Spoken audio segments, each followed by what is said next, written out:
Cool then, guys. I think we are good to go. Probably let's break the agenda this way. I mean, before I even set the agenda, I am Arun here, and I represent this brand called Qoruz. So Qoruz, it's a B2B SaaS platform for brands to get collaborated with the influencers. Technically, influencer marketing has the pain point. A brand to connect, reach out, and execute an influencer campaign and measure how the campaign went on. To get this end-to-end process sorted, we developed this product called Qoruz, and I'll be the host for today. And I'm having Sandesh Gupta with me. Sandesh, hi. Thanks a lot for accepting the invite. Quick intro about Sandesh. Of course, I don't think I can give a quick intro. He's done a lot of stuff. Still, I'll try to make it short. So, Sandesh is a alumnus of Indian Institute of Technology, Roorkee, and he holds a dual degree of BTech and MTech. After his graduation, he has joined as technical lead, where he handles software requests of telecom clients from UK and Belgium. Post Infosys days, he ventured into entrepreneurship and opened his own startup in the food business. So during these years, he found himself inspiringly attracted to the field of marketing, and hence he decided to build his career in the same. Owing to his sound analytical and managerial skills. After a short stint as an entrepreneur, Sandesh had joined Gen Y Medium as head of performance marketing and analytics. He managed a portfolio of over 30 plus clients from diverse domains like education, healthcare, insurance, e-commerce, and gaming. His versatile knowledge of the domain helped various clients expand their wings through digital marketing. On successful completing 5 years with Gen Y, he joined Bounce to scale the business further. And that led some important projects such as initiating the email marketing, revamping the website to grow organically, and it improved the CLM process to increase the retention rate. These are a few key areas during his time with Gen Y and Bounce. Post which Sandesh started to head digital marketing at WakeFit, where he was leading the SEO efforts for the entire website and the performance marketing. And specifically, when WakeFit launched the furniture segment recently, he was pretty much heading all the areas on that part. And recently, he kind of joined MPL to kind of take care of US growth segment or market in specific. That's in precise about Sandesh. Of course, I tried to make it precise. It was extending, not my mistake. Cool. Then that's about it, guys. And also, if any of you wanted to, I mean, before even kickstart, if any of you want to clarify any specific doubts with regards to D2C marketing, feel free to reach out to Sandesh. I'm gonna add his LinkedIn URL in the chat section. Feel free to get connected, sort things out. And Sandesh, I'm kind of leaving this stage to you guys. One request: I know we will have a lot of questions when a person like Sandesh is addressing. Just get things noted, because this is going to be a very precise 1 hour session. 40 minutes of the next time Sandesh will be taking up. Any questions, any doubts, you can either add in the chat section or you can get things noted. Last 20 minutes we are gonna exclusively dedicate it for the Q&A part, where we'll be compiling the list of questions and ask Sandesh to address things one by one. That's how the format is going to be. Until then, please mute yourself. Feel free to open your camera so it becomes more interactive for Sandesh when he get things started. Cool then, Sandesh, please go ahead. Great. Thanks, Arun, for the introduction. Hi, everyone. I understand it's Saturday, but I believe that the session going to be interesting and, will help you out basically in getting few things which is very hands-on what I have done, right, with respect to my experience. I haven't made it like very, theoretical and all, right, because that material you can get, on Google, everywhere, right? So it's all about my experience, what I have seen has worked for me, what has not worked for me, and the challenges that we have faced while doing all those things. So I think would just like to share those things, and yeah, I think I would just like to set the context, right, because if you are having certain understanding or expectation that you might going to get a lot of things, It might not be possible to have all those things in just 30 to 40 minutes, but still I would like to cover the key elements which can help us in enabling or hacks, I would say, right, which can help us in enabling those kind of success that you are looking for your business, right? So yeah, I think let me quickly start sharing my screen. Let me know if there is any challenge, if you guys are not able to see. Yeah, so you guys can see it. Arun, all good? Yes, Sandesh. You can Cool. see it. Please go Right, guys. So, okay, let me start. I think first part for your website, primarily, you need to understand about your navigation structure and design. I believe most of the people, you guys are aware that what website is, but I still want to focus over here because I have seen a lot of D2C website making this very basic mistake, right, on their website. First thing is, about the mobile first approach. Whenever you guys are, or maybe like there are some very new into the D2C who would just like to create their own website. Maybe there are few who already have their own website or something like that, but I would just like to reiterate this point that please always, if you're building or if you already have, think your website from the mobile first approach, because if you're looking into your data, if you're looking into your traffic, you will figure it out that mobile itself is bringing you roughly minimum 70 to 80% of your traffic on the website. So if your website is not optimized with respect to mobile, there is a good amount of opportunity that you are losing over there, right? So whenever you are also finalizing any page design, you're looking for any kind of a wireframe, any kind of a layout, there is a habit, right, from the design UI UX side that they will just bring up something on the desktop, and it will feel very good on desktop, but when you will ask them to optimize for mobile, things will start, going just here and there when just looking for a mobile version of it.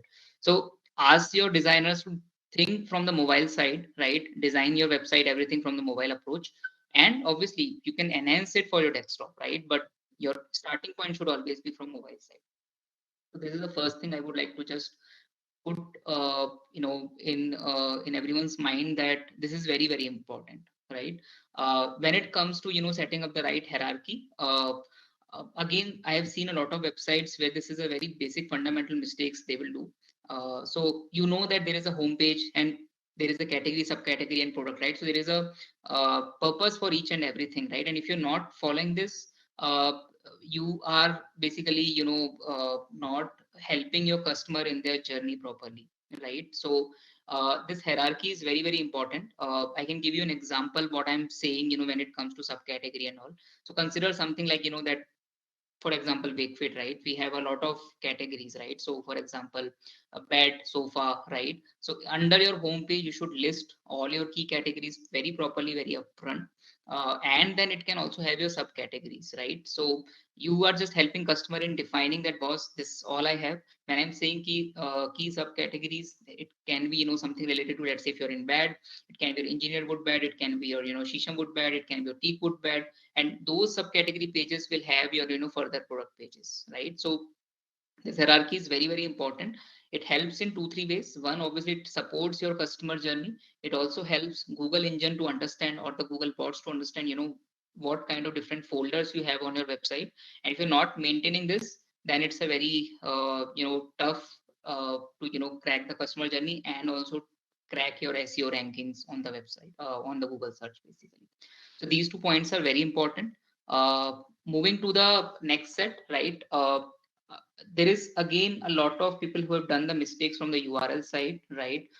These are just my very basic high level learning. Obviously there is a lot of things that you can cover in the URL structure, but I would just like to leave you with these 2 important thoughts whenever you are planning for the URL structure, that please avoid having so I have given you 2 examples, with folder name, without folder name, right?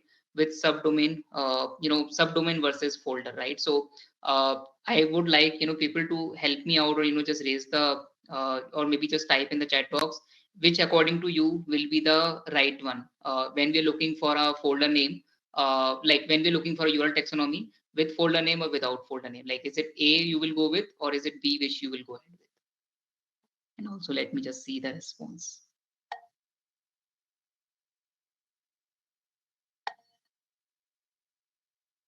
Okay. Anyone else? I got 2A. Okay. 3A.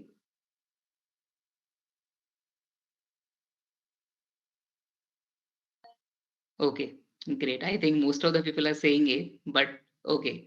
Guys, A is not the right structure primarily, right? You should primarily focus on B, right? There are multiple challenges when it comes to A. It looks very, straightforward that, why not A, right? But the challenge is that from the Google structure perspective, right? Google always aware that, okay, whenever you are creating all these slashes, it means there is a folder, right? And whenever it is ending, it means that it is a final page for a Google, right? It will not have other folders inside it. So it's like redundant basically when you're putting all these categories in product. And second challenge is it is just making your URL bigger, and also from the SEO principles, there are few things that the more you are going away from your domain, you're not able to pass the right equity to your to your inner pages, like your category pages or to your product pages, right? So it always good to shorten your URL, always have direct URL rather than adding all these categories, products, because these all are redundant according to the right SEO practices. So I understand, and hence I have put this example very upfront, and I think from the audience also it is coming that it should be A, but you should always go with the B part. Again, over here there is a good amount of confusion which will have which you guys will have among yourself, that what should be the right way if I'm looking for a new creating any, let's say, blog domain or something like that. So is it, should I just go ahead with a subdomain or a folder? Again, I would like to understand from the audience what they would like to go ahead. Is it A or is it B? Okay. A. Okay.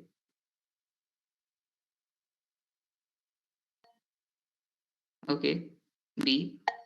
B. Okay. Great. Yeah. Yeah, I think it's mixed, but the right answer is B. Yeah, let me just slideshow. Yeah, so the right answer is B. Reason is very simple. Over here again, when you're creating a subdomain, right? So you need to start working from the scratch. So let's say if you would like to have a blog domain, right? And you guys have heard about domain authority and a lot of things, so I'm not going over there. But yes, there is a authority that you will work on your domain, which will makes which will just bring that trust factor that you can trust this website. It is a 100 scale, very simply justifying what or telling what is domain authority. So generally Google, Facebook, high trust websites have somewhere around 100 of domain authority, and whenever you are new, you will start from one or two kind of a domain authority, and you can build backlinks, you can create a lot of pages, and the traffic and your domain authority will keep on increasing. So if you are doing something from this something like a subdomain, then you are again going back to zero, right? And you need to start building backlinks and improving your domain authority for that thing. However, if you're going ahead with a folder structure, it will quickly help you in at least starting from your from where you are already are, right? So let's say if you already have, let's say, around 40 domain authority, what else, like what the next thing you can do is just, if you're creating a blog, it's not like you have to start from the scratch, right? So you can just start from there and start getting the traffic, and it will help you in getting higher traffic as well, because you don't need to worry about first solving the basics for your subdomain and then looking for the traffic, whereas you can just directly focus on getting the traffic by writing the right content and the pages, right? So this is very, very important. A lot of people will have this fundamental doubts. I believe most of you will be working with a lot of agencies or maybe an in-house team. I think this is the best way to start discussing that, or maybe I'll give you just a talking point, right, to have an initiate discussion with them, right, and then figuring out this right way of going ahead with the taxonomy part. Okay. Last point with respect to, I think, the navigation structure, because again, with respect to time, I don't want to do a lot of things, but have a proper breadcrumbs on your website. If you guys are not aware what breadcrumbs are, I'll just quickly show on our WakeFit site. So you can see, right, I am at a product page, and please ignore, we have also mentioned product 2 over here, but reason being that we are doing some A/B testing. Our main page is also available. If I can just remove this, right? So this is my main page. So you can see that home, mattress, WakeFit. So this is my product page, which is my ortho page. But I have also added the breadcrumbs for home and mattress. This is primarily help user in going backwards and forwards, right? So and just create the right navigation. If you're not having this, again, it will hamper your user journey. Also, it might create some challenges with respect to the Google search optimization engines, right? So they will not be able to understand that, okay, what is the path they should follow. So if you're giving this proper breadcrumb navigation, it again help you in solving the customer journey as well as your Google rankings. Okay, so so these are the major 2 or 3 points that I've covered on the navigation side. Uh, Moving to the SEO side, and as I think I would love to take questions. I know you will be having a lot of things, but because of the time constraint, let's have those question ads at the end, and let's finish the others next set that I'm planning to just share with you guys. Uh, okay, so SEO, I believe there is a lot of information available on Google. Wherever there are a lot of courses which are happening on all the ad tech websites. You can go ahead. I'm not uh, trying to give you all the gyan related to SEO, but primarily what you should think if you're working with either your in-house team, or you are the one who is taking the decisions, or let's say you're working with an agency, right? Avoid just optimizing for keywords, right? It will give you, let's say, some short-term benefit. Okay, my keyword is ranking, I can see some traffic coming, but it will not help you in the long-term thing if you're looking for, right? So always take a holistic approach. When I'm saying holistic, it's always solve for the customer journey, right? So which means that think how the customer is started his journey, right? What he's thinking when he's planning to look for a certain product. So for example, very simple, right? Let's say if I'm selling mattress, right? How I will start my journey? I will just look for a mattress, right? And let's say there is a page will come which will talk about that, there are what kind of mattresses are available in the market, right? Coir mattress, foam mattress, right? And let's say your latex mattress and lot of things, right? Post that, once user will have this knowledge, right? Okay, there are a lot of mattress, then the person will start looking for, okay, what is all these individual mattresses are, and what are the benefits of having those kind of mattresses. So that is the middle of the funnel kind of a thing, right? So then you will start writing content. Okay, coir mattress advantages, disadvantages, benefit of ortho mattress. Foam also has subtype like ortho, normal, foam, right? And that is the second layer where you're talking about, right? So those are the second layer of keywords where you would like to have the content. And the third layer will be the final purchase mode, right? So now I know I am in the funnel. I know that, okay, there is a mattress now. There are a lot of mattress in the market now, but I have decided that I would like to go ahead, let's say, either with coir mattress or a foam mattress. So in the bottom of the funnel, you will optimize for so the person will start looking now the foam mattress online, right? Or the price, or let's say the offers on that kind of a mattress. So there is a separate list for the bottom of the funnel. So you need to create all those different cohorts for your top, for your middle, and for your bottom. And the third point that I mentioned over here, right, that your content itself will be divided into now two types, right? So one is your very transactional content, which will serve for your bottom of the funnel keywords, right? Which is like price, offer, your the final, the discounts and all those things. And then there is an informational thing which will be primarily focused on your top of the funnel and the middle of the funnel keywords, right? And there also you can have a different kind of pages, right? A very small blog page which can just talk about one simple topic, a detailed design or a guide page which can have a lot of information covering all the things. So for example, you can create only one page which can talk about all different types of mattresses, right? And separate blog pages covering those things in a smaller manner. So this is something that you should always think from for the approach that you should take for your SEO content whenever you're writing, rather than just going for one or two keywords. And for each and every page, right, you should have a buckets of keywords, right? So as I mentioned that one is from the topic perspective, and for that topic also you should have at least 3 to 4 keywords which are very similar with respect to the type of definitions they are talking about, right? So I've just taken a very small example to explain you that whenever I have worked on a lot of clients, and I've seen that this has worked, and even a lot of agencies have started now following this approach, right? But again, there are a lot of people in the market who will just give you one or two keyword. They will do a lot of keyword stuffing. That will not going to help you, and you will see some results, but eventually Google will penalize you. You might not see the right ranking, or the pages that you have seen some ranking, they're just going out, and those challenges, right? So the right approach will be that you can have for each topic you can look for some 4 to 5 keywords. Divide your keywords in primary, secondary, tertiary. Generally people also call primary keyword as a focus keyword. And the way you should look for your primary, secondary, tertiary will be primary from your search volume perspective, and from the competition, like how competitive is this keyword. And the go-to tool for you guys is your keyword planner. I have also covered a list of tools which I will cover post completing the entire SEO thing. The way you should look for is that, okay, there is a, let's say if I have to optimize, or I have to create a page, right, for like for solving one pain problem of customer, that what is the right modern coffee table designs available in the market. Right now I have started writing the content, so I should not just restrict, right, but however I would also try to add all these important keywords which are very relevant for that kind of a topic, right? And this will also help your content writer to at least understand ki, okay, what all I can cover in this kind of a content. I can talk about coffee table for living room, I can also talk about central table, because this is also a very close word, or a parallel keyword for a coffee table. And then ideas, then wooden coffee table designs, tea table, even people also called, not just coffee table, also tea table, right? And the search volume you can see are very great for all those keywords, right? So think from those, have one focus keyword, and use it properly in your meta content, but also support your content with all these secondary and tertiary keywords. And this will definitely help you in at least optimizing for these important, and start tracking the ranking for all these keywords that you have used, right?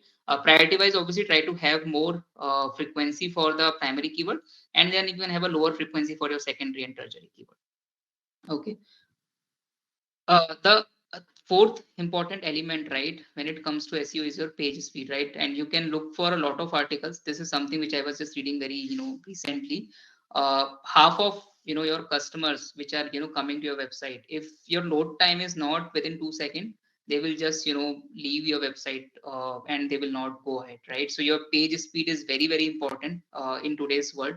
When there is 4G, people are talking about 5G, and already people are on Wi-Fi and all. If you don't have the right page speed, you are losing a good amount of users who can be your potential customers, right? Now, how to optimize? There are a lot of things you can do, but these are the 3 important things. You will find a lot of issues with these kind of with these 3 things on a lot of website. One is your image format. People will use JPEG. I don't know. There are a lot of things, but WebP is something very new.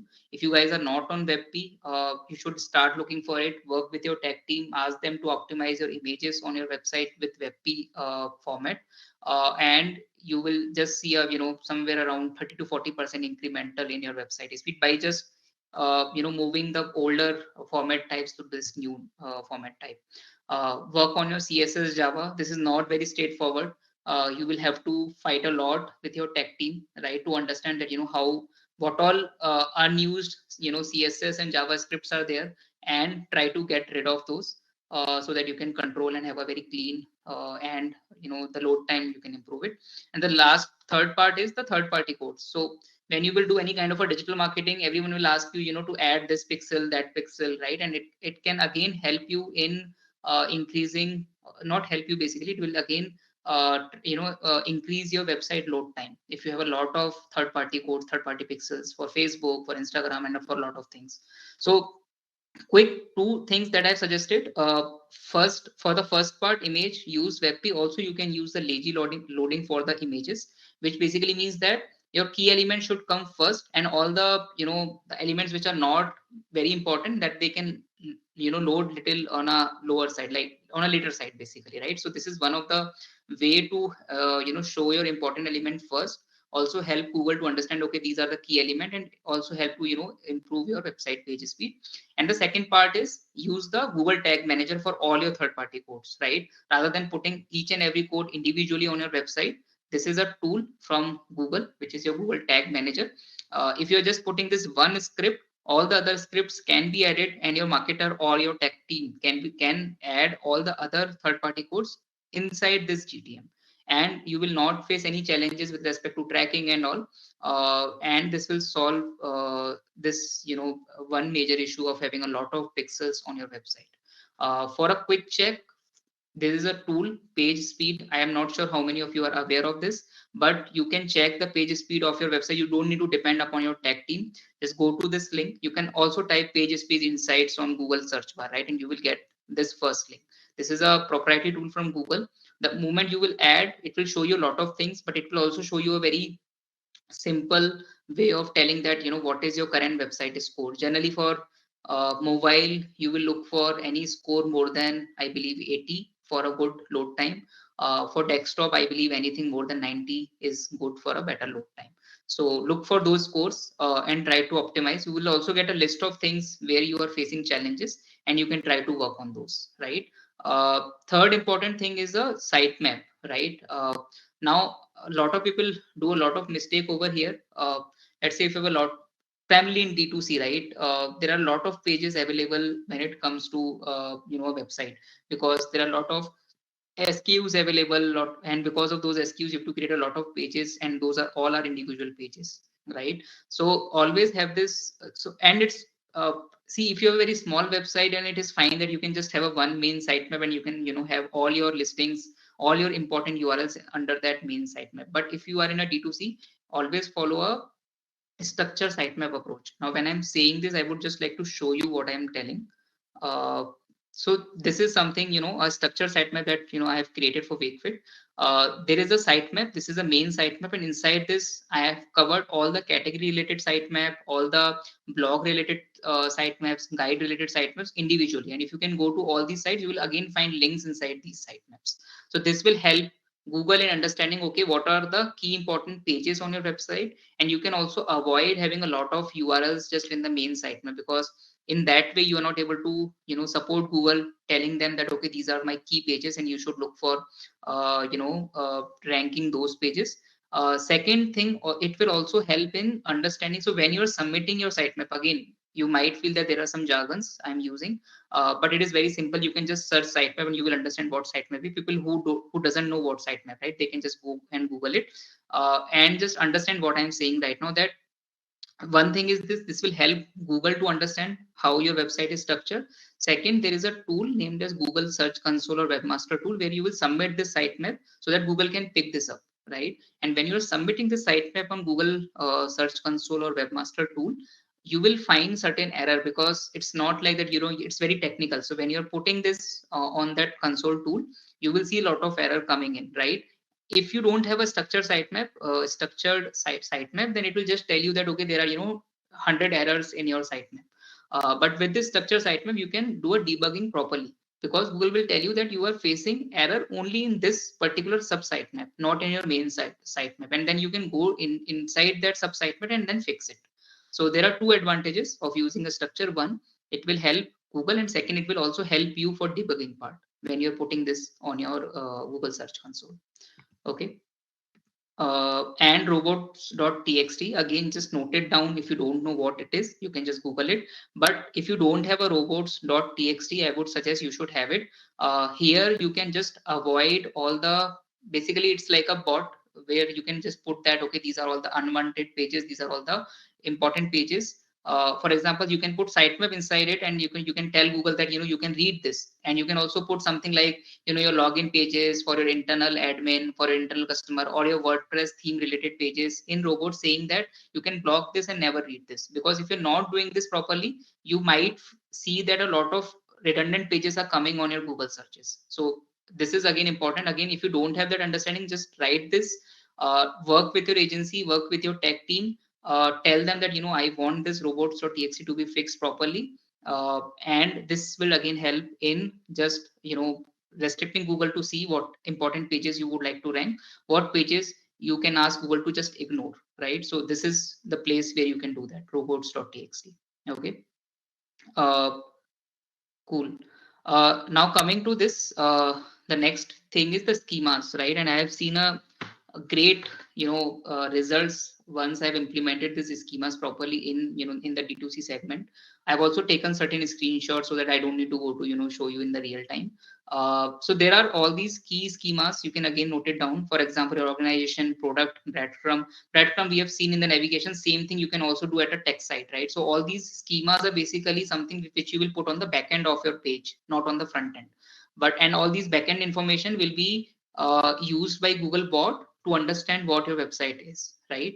Item listing basically help that if you have a category page where you have a lot of items, you can just create an item listing page, put the description, title, prices. There are a lot of elements that you can put in the inside this item listing, which can help you basically in again same thing. Google will just take those information. The three important schemas, right, which you have to put in the backend, and you can see some goodness coming on the front end, are your review rating, FAQs, and feature snippets. So I've taken the screenshots. I'll just show you. So for example, if I'm typing orthometrist, right, if I have implemented my review and rating schema properly, you will see something like this on your search, right? Let me just take a pointer as well. Right, so this review and rating will come if you have used your review and rating schema very properly. What are the advantages? In D2C, review is the key thing, rating are the key thing, right? And if you can show it very upfront on Google search, you can understand that how much goodness you're bringing when people are searching about your product or any page that is ranking on the Google search site, right? Second, which is about FAQs. So when you have a proper FAQ section on your website, you can also add a schema on the back end of your page. And the way it will help is that it will enhance your search result. So let's say if I've searched for furniture online, if I have not added the FAQ schema, I might not be able to see all these questions that are coming linked to those, to my page, right? But just because since I have added this FAQ schema, I can see, the questions are also popping up in the search bar itself. Okay, so and it will just help you because people will just stay, open this and look for it. Okay, what is this? Because this is a normal user behavior. Just think how you search on Google, right? And what all elements you're using on Google, right? So this is the second thing. And third thing is the feature snippet. This is something like a zero-click kind of a thing, right? Which means that generally you've seen, right, that you're typing something on Google and you will see some results coming very upfront, right, on the just below the search bar, right? And you don't need to click on it because you can read the entire information. So this is something like that. If I look for mattress sizes in India, I can see that already these are the important information that I have received. That for double bed, this is the size. For queen size bed, this is the size. And for king size bed, this is the size, right? How this is coming is because of the feature snippet. And generally, I think I've also written in my checklist to you guys that always follow tables, pointers when you're writing a content, rather than a paragraph content or something like that. Because when you have all these tables and your pointers, you can use feature snippets to get those ranking on Google. So generally this is called a zero click ranking, where you can just showing the information. User might not click on this, but this will create a good amount of awareness that okay, your content is there, and if they would like to read more, then obviously they can click on the link below, right? And you can also start tracking this in your Google search console. So yeah, I think this is important. These all 5-6 schemas are very important. These three definitely you can see something on the front end side as well. Okay, few other important things that you can look for. I'm not going in detail because of the time. Canonical tags are again important, because if you have a lot of SKUs which are just similar, let's say only the color is changing or only the pattern is changing, right? So you might not want to change your content a lot, right? But you need to have a separate URL for those. So you need to follow a proper canonical tag so that you can avoid a lot of duplication happening, basically telling Google that all these are duplicated pages and you can avoid reading all the pages, just read this page, right? So there is a way. I'm just leaving you with this thought that canonical tags are basically help you in avoiding all the duplicated pages, so that Google will just look for the one or two important pages, and other which are just the replica with some minor changes Google can avoid, and that can be done using the canonical tag implementation. Okay, read about it, work with your tech or your agency so that you can fix it properly. This is a very common problem, and the solution is canonical tag. Redirection, broken links, 404 errors, this all you can get from your search console or webmaster tool. Check it regularly, at least fortnightly. Get the list, look for the right redirection. If you don't have, then just you can move it to a home page redirection. But this is very important to track, because if you have a lot of broken links, if you have a lot of 404 errors, Google will just treat it as a negative indicator, and will hamper your rankings and your traffic on the website.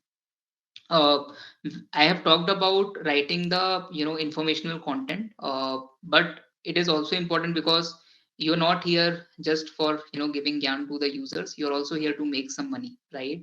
And if you're putting the right CTAs and banners on your informational content, this will definitely help basically in increasing your engagement on those informational content, because the user will see a CTA banner, and it should not be like it should be very subtle, in the sense that okay, user has gone through a certain segment, and then you're putting something related to that. Okay, for example, I've talked about the design, right? And then you can say WakeFit has a very good design and a proper CTA to know more or something like that, right? So you have to go and understand, okay, where you need to insert that CTA and a banner, and it should not be like that you're just enforcing a banner so that you can get some additional click, but it should be very subtle and it should come very properly in your content. I can help you. There are a lot of content that we have written. You can just go to WakeFit website. You will understand in a guide section we have written a lot of descriptional, lot of informational content over there. And the way we have added the banners, it has helped us in getting revenue also from those informational content. Okay, do a proper internal linking between your transactional and informational pages, because this is why you are writing a lot of pages, because you need to create a proper interlinkings between the transactional and informational. So the moment people who are on the informational page, you can just add the or link, just add the link, or just create the redirection from one page to another page, which can be your transactional, or it can be your another informational page.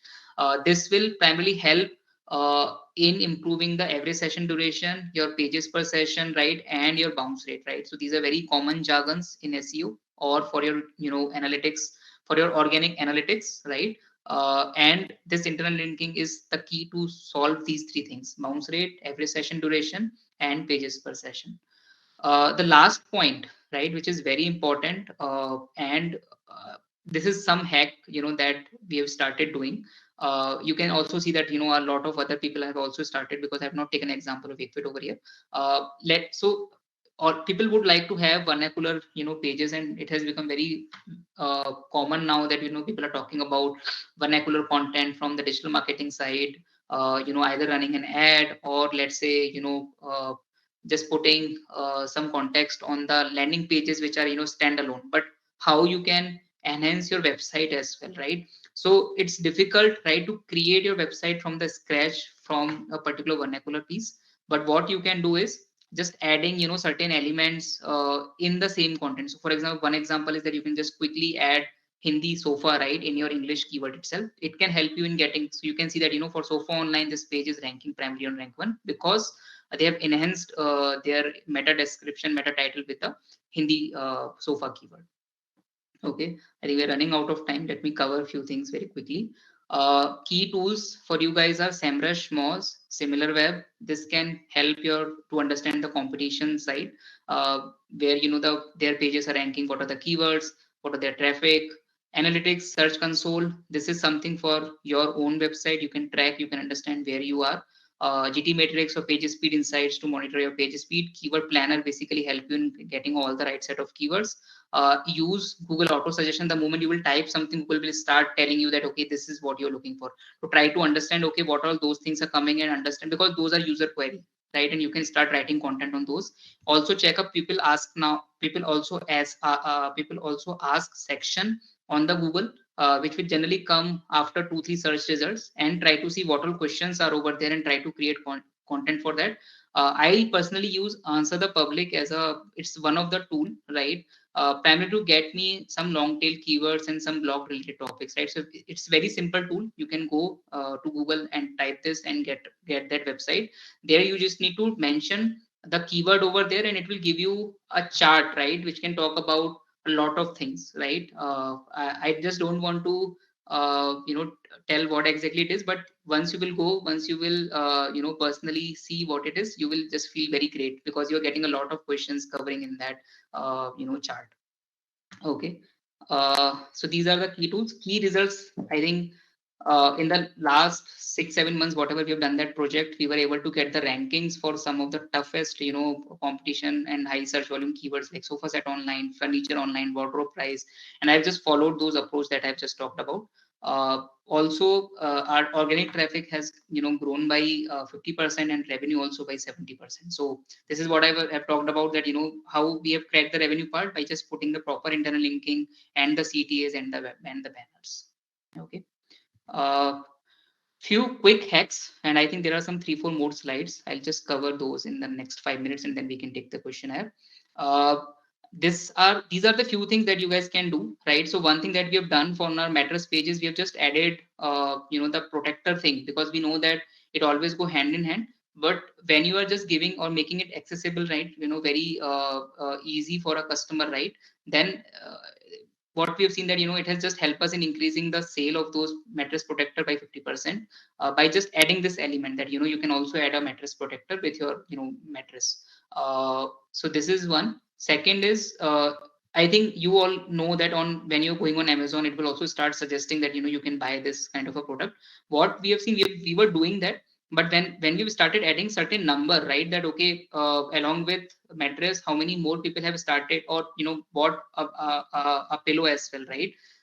What we have seen that from a plain vanilla related product to a number based banner, right, there is an increment of roughly around 30% in the add to cart, also even in the final sale as well. But this is a very good point, that you are at least asking your user, right, to add one more thing in their final checkout, or in their add to cart, in your bucket, basically in their bucket, basically.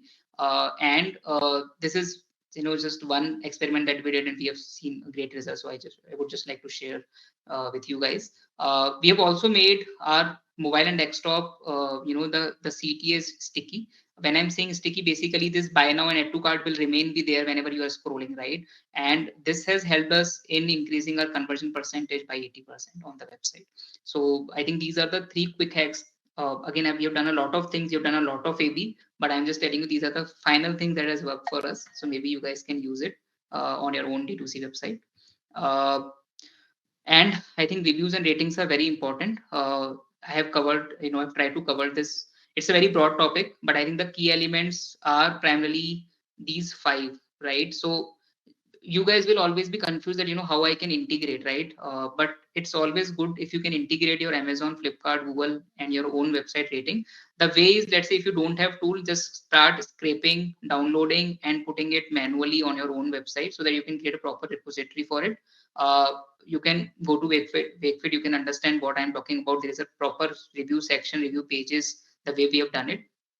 You can show all your reviews, and you should not be biased about your reviews. Show all the reviews from 0 to 5-star rating, because that will help customer and basically gain trust, right, from the customer, that we are not just showing the key 5-star ratings or 4-star ratings, right? So if someone is giving you a feedback, or if someone is giving you a 0 rating, also put that and try to read those and try to understand that how you can improve it, right? Highlight the image and video review first, because people would like to see the real images and real videos. This is the reason why even Myntra, Flipkart, everyone has started putting images and videos as the important element. So show those first. Use filters also inside your review. You can create, let's say, it's very similar example what Amazon is doing, right? You can type with delivery issues, you can type with normal delivery related, quality related. So all those filters you can create, so that user can just understand, okay, these are the key important reviews related to this particular filter. Okay. And you can also nudge your non-buyers. Let's say if you have a list of all the non-buyers which are coming to your website, and let's say you have a CLM tool, either if you have SMS, email, or let's say if you have just their notification access, right? You can nudge them for that particular path. Let's say if a person is coming on your mattress page but he has not bought it yet, right? You can nudge him saying that, okay, these are the 100 new reviews that you've received in the last 7 days. So this will again help you in enhancing the trust to that particular customer. Okay, cool. The last 3 important elements for your website that has helped us basically are the search bar, filters, and pin code. Search bar is very simple. You have seen very similar what Flipkart and Amazon has. It has helped us basically in increasing the traffic, because we are solving, again, helping customer in their journey, right? Even if you have a very good, the first thing that I talked about, the structure and the hierarchy, still you might face certain challenges where you're not able to show a proper page on your homepage or on your category page. So then this search bar will play a very important role. People can come over there, they can just type, and they can just go to directly to that category page or to the product page. And second way it can help is that you can have a lot of user generated keywords. So I'll explain you with one example. When we have launched the sofa, right, we were majorly focusing about the sofa sets, fabric sofa and all. We have started seeing searches related to sofa come bed, right? And it is the second most searched keyword on the website.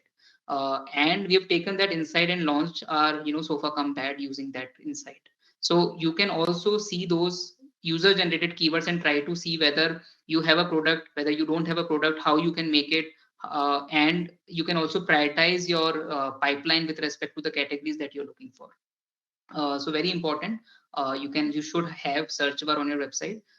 Filters, again, I think it was not there. It was not very robust. The moment we have made it very robust, we have seen people have spent a lot of time, because they can sort, they can look for the right type of fabric, wood, whenever they are on that page. And it has also helped us in reducing the bounce rate on our category pages, right? The last thing is we have implemented the pin code search on our category and on our product pages for the delivery time estimation. Now, be very cautious when you're doing this, because it might have some repercussions, right? So if you don't have a very good delivery time, right, and this what we have seen, right? So on certain products where we don't have a good delivery time, the sale has just dropped a lot over there. But where we have a right delivery time, it has helped us in improving the convert the sale roughly by 30 to 40% over there as well, with just this element. And the way we have done it, like you can just see, right? So you are selling product, right? Sometimes you know that okay, there is a shortage, right? And you need to increase your delivery time. The moment you're doing it, you will see that okay, there is a downfall. Even everything is just same, right? But since you've increased the timeline, there is a drop in your conversions that are happening on a regular basis. So be very cautious. Do it when you have full confidence. Enable it only for those pages where you know that you have a proper supply chain sorted, and then it will definitely help you in enhancing your conversions. Okay. The last part, and I believe, yeah, this is the last slide. So so if you have a lot of product on your website, start adding tags or badges on your product. It can be a bestseller. If you're running certain flash sale, put it very upfront on that product that this is a flash sale, and you can put it only on the top of the banner, also on the top of your product images also, right? That this is the bestseller, this is the flash sale that you guys are doing, right? This primarily help basically just removing and highlighting your hero product or messaging, removing them from the clutter basically.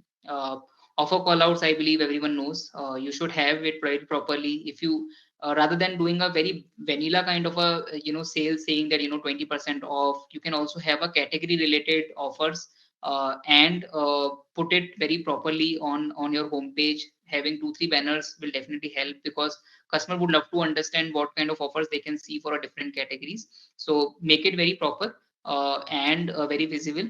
And the callouts can not just be on your homepage, you can make it across, right? So on your category page, on your product page, you should have some element regarding offer callout, because when a person is scrolling something on a on a homepage, or let's say on a category page, and he has seen something on the homepage, then he has to go back again, right? So you need to again remove that drop off, that I just want my customer to see everything there, right?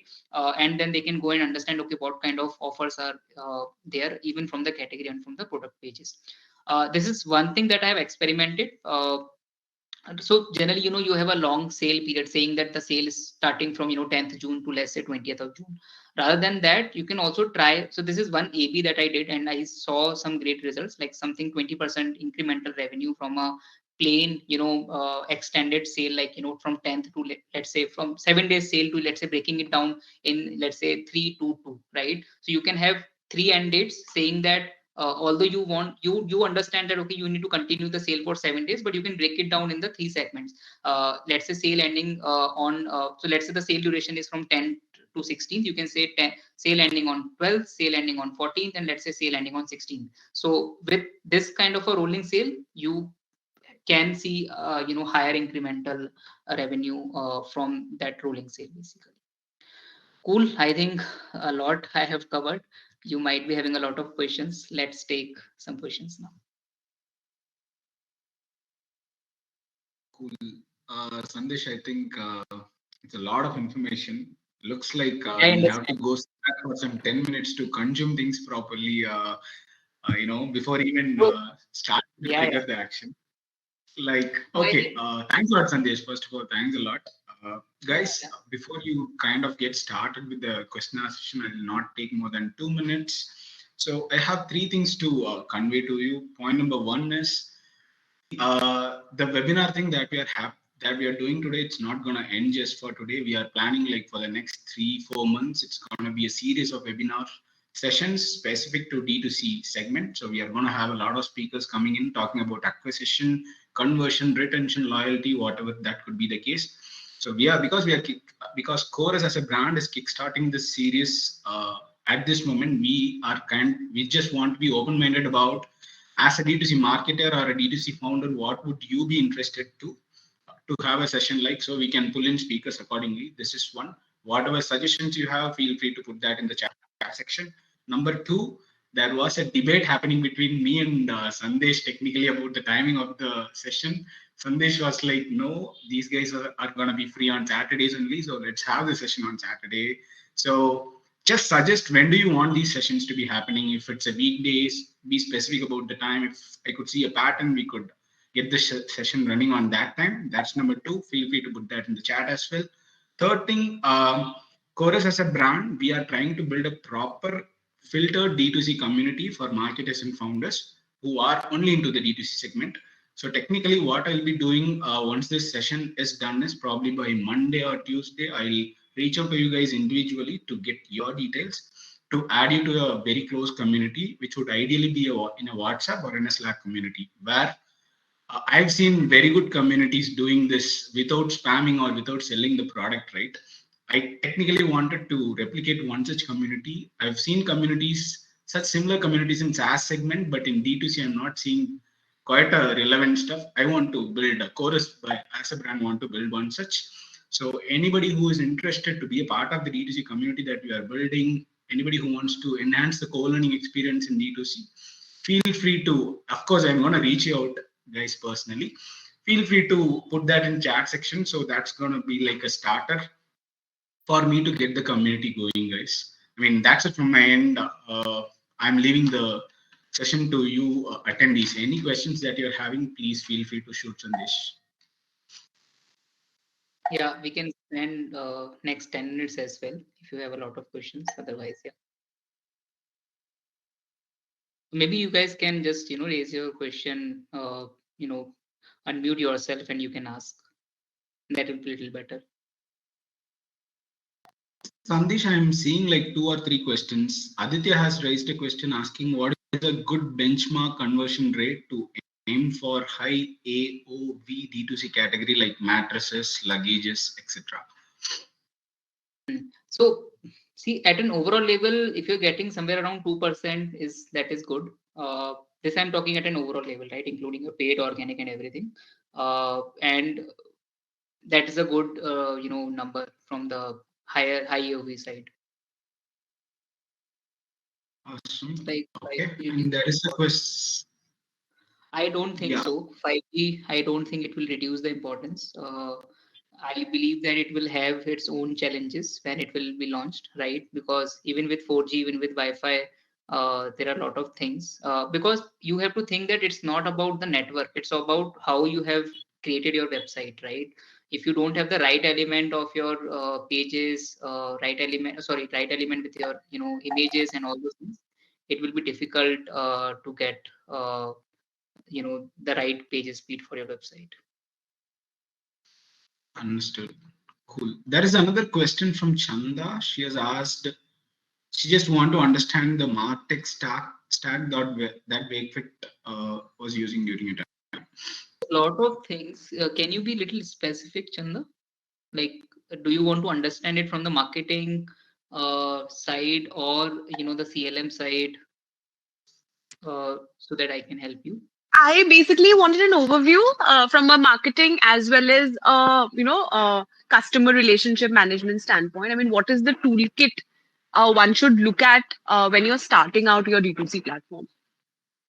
See, it should not be like very because if you're just starting, I would just suggest look for those tools which are not very cost heavy, right? So you can just start with very simple. So initially we started with a lead squared kind of a CRM, right, to solve our CRM and CLM journey. And your normal martech things that we were doing are using something like Hotjar for understanding our customer, Google Analytics, Google Search Console, SEMrush was there because that was helping from the SEO side. So that is at a very early days, right? Right now we are using a lot of other things as well. For example, VWO for A/B testing. For example, CleverTap for a proper CLM journey. So we moved from Lead Square to CleverTap. But there is a additional cost for each and everything, and you have to decide at what kind of stage you are, and then you can proceed accordingly.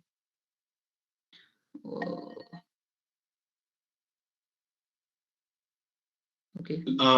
Sandesh, there is one super interesting question from Aditya. Even I'm curious after kind of read it. So he has asked, how important is SEO as a channel for D2C brands, given most of the high volume keywords are dominated by marketplaces? Okay. No, SEO is very important, right? When we've launched the furniture business, right? The same thing, right? But if you are not focusing on SEO from day one, right, from the launch, you will see delayed results, but it is helpful, right? Because it is all a free revenue for you, right? When I'm saying free, obviously the efforts have gone with respect to, launching those pages, working on the tech side, there will be cost, right? But it's not like that you have to pump that money regularly. You have to pump that for initial few months, and then you will start getting the results, which is very free, right?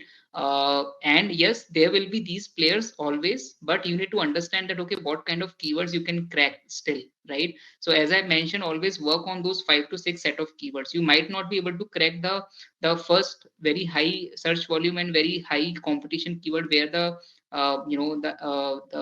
marketplace players like Amazon and Flipkart are ranking, but something in a competition, lower competition and middle search volume or medium search volume, those kind of keywords you can still crack, and you can still get a good amount of goodness coming out of that. So I always a firm believer of SEO. So even though there are a lot of things, still you can you have to basically for SEO. You cannot just ignore SEO, because you will realize this after some time that you have you have not done proper SEO, and time is the key for SEO. So it's better start now only. Cool. There is another question from Sid. In the journey of a startup, should SEM be considered at all, considering it can be quite expensive? So you have to balance it. SEM is again, so you cannot get everything from SEO. If you are depending on SEO, it will take a lot of time to give you the right scale or the right growth for your business. Start from SEM, start working on SEO parallelly. Do your SEM until you're not getting the right results from SEO, and then you can have a shift in your budget. Let's say if certain keywords have started ranking, the competition is lower, right? So no one is very aggressive on those kind of a keywords from the paid marketing. You can reduce your budget over there, and then let the organic flow coming into your system. But if it is very competitive, then you have to be there. Otherwise, if you're not able to rank yourself on Google, you will not be able to get the right results. So it's not an alternative. It's always about understanding, balancing it between SEO and SEM, and look for those keywords where you want to have the right budget, so that you will have the right ROAS or right ROI. Thanks a lot, Sandesh. So, Sandesh, I have like two questions. Let me try to gauge as much as I can. So, you were talking about schemas, right? In schemas, yeah. I mean, there was breadcrumb mentioned, FAQs mentioned, and featured snippet mentioned, right? So I want to understand when you are trying to get a featured snippet, let's say it could be a tabular column. I mean, tabular column in my case, of course, I've seen. with the efforts that goes on, somehow I managed to get a featured snippet with a tabular column, but I'm seeing results with irrelevant fields. Let's say column number A, it's about the person's name. Column number 2, it's about their social media engagement. Column number 3, it's about their some fields which are relied on the name of the person. Let's put it that way. In such a case, I could see the schema generating the featured snippet, leaving the name of the person, but it's kind of showcasing the social following of the particular person, and followed by the another field. Technically, yes, I'm there in the top of the result, but the moment when Google skips the name, right? Yeah. I think it's all about setting up that schema, Arun, right? So when you're putting that information, so one is that you put it properly in your page, right? When you're writing this feature snippet schema, there also, so it's not very straightforward because it's tech, right? And if there is a minor mistake you've done, right, with respect to pulling that information, all these things will happen, right? So the fix will be primarily from the tech side. The person who has written this feature snippet for you, right, he need to debug it properly, and then you will get the right result. Because even I have faced those challenges, and if you're just making those minor fixes in your schema, you will get the right result on Google search as well. Understood. So the verdict is that yes, we do still have control of what field should Google be displaying there in the featured snippet, right? Yes. Understood. That's one. Another thing is you were talking about this vernacular keywords, right, Sandesh, where you were injecting the word sofa in the Hindi version of the word sofa you've injected. So I could understand that's making a proper impact, but I couldn't visualize the process on why this kind of worked out. Can you brief a little more on? Just the mapping, right? So very similar, right? So if you have Hindi intent, right, keyword, right, and you've just injected it, it will just try to match, right? So okay, it's just the matching algorithm which always works, right? So that's why it's just the keyword game matching, right? So if you don't have, still, if the intent is there, it will come in the Google search, but the ranking for those pages where you have injected that Hindi will come on top if you because it is Hindi, right? So it will have a high exact match kind of a thing first, and then it will give the intent kind of a match later if you don't have Hindi keyword in that. Understood. Cool, then, Sandesh. Thanks a lot. That really helps. Great, Guys, I if think any other another guys 2 are minutes. having any questions, Yeah. you have like another 3 more minutes. If you're not having, Yeah. yes, let's close it. Cool. Sandesh, anyhow, point number one, my first thanks to Sandesh for accepting the invite on a Saturday and kind of coping up with me right from the start of till organizing the session. Thanks a lot, Sandesh. It's a great knowledge transfer session. Of course, me and the attendees will be benefited out of that. Thanks a lot. And guys, I've personally spoken with a few of you guys, and of course, not. Thanks a lot for kind of making it on a Saturday evening. It's like really happy having you guys all. Would like to have you guys in the upcoming sessions as well. And I hope you will be receiving the recorded session of this. And any queries if you want, please feel free to reach Sandesh. It's his LinkedIn ID is there in the chat session. We'll meet you guys in the next session. See you then, guys. Bye-bye.